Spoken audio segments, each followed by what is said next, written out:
Hello সবাইকে, আসসালামু আলাইকুম।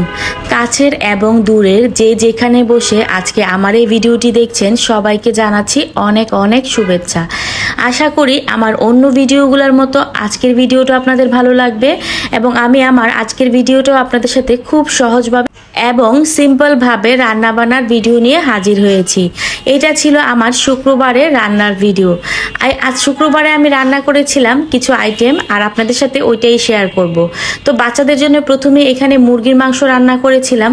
মুরগির মাংস রান্না করার জন্য মাংসের সব রকমের মশলা দিয়ে মশলাটাকে ভালো করে কষিয়ে নিয়েছি। তারপর মুরগির মাংসগুলা দিয়ে আবারও কষিয়েছি।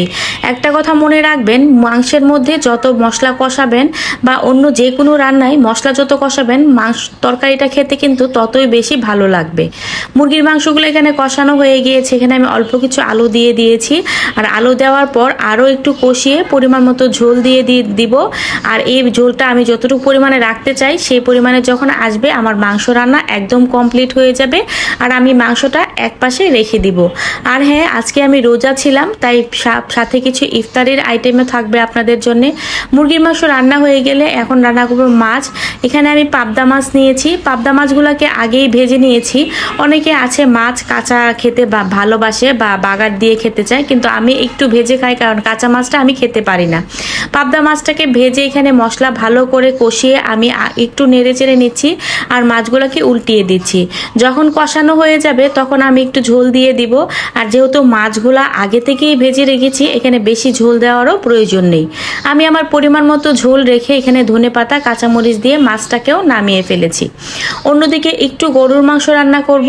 গরুর মাংস রান্না করার জন্য এখানে আমি প্রথমেই সরিষার তেল দিয়ে পেঁয়াজটাকে লাল লাল করে ভেজে নিয়েছি। তারপর এক এক করে মাংসের সব রকমের মশলা দিয়ে মশলাটাকে আবারও ভালো করে কষিয়ে নিয়েছি। মশলাটা এভাবে কষানো হয়ে গেলে এখানে আমি গরুর মাংসগুলো দিয়ে দিব আর ঢাকনা দিয়ে ডেকে মাংসটাও কষানোর জন্য রেখে দিব। আর আপনারা তো জানেনই গরুর মাংস রান্না হতে অল্প একটু সময় বেশিই লাগে। যাই হোক, অন্য পাশে আমি যেহেতু রোজা ছিলাম, রোজার জন্য আমি এখানে লাচ্চা সেমাই করেছিলাম আর করেছিলাম হালিম। আর রাতে একটা দাওয়াত ছিল, আর ওই দাওয়াতে যাওয়ার জন্য রেডি হয়ে আমি রাতে দাওয়াতে চলে গিয়েছিলাম। দাওয়াতে গিয়েও এবার খুব ভালো লেগেছে, কারণ যে জিনিসটা সচরাচর আমরা এখন দেখি না বা এখন ঐতিহ্য থেকে চলেই গিয়েছে, সেই জিনিসটাই দেখতে পেয়েছি। যেমন টিয়া পাখি দিয়ে হাত গণনা করা আর বায়োস্কোপ দেখা। আজকের ভিডিওটি কেমন লেগেছে আপনারা অবশ্যই আমাকে জানাবেন।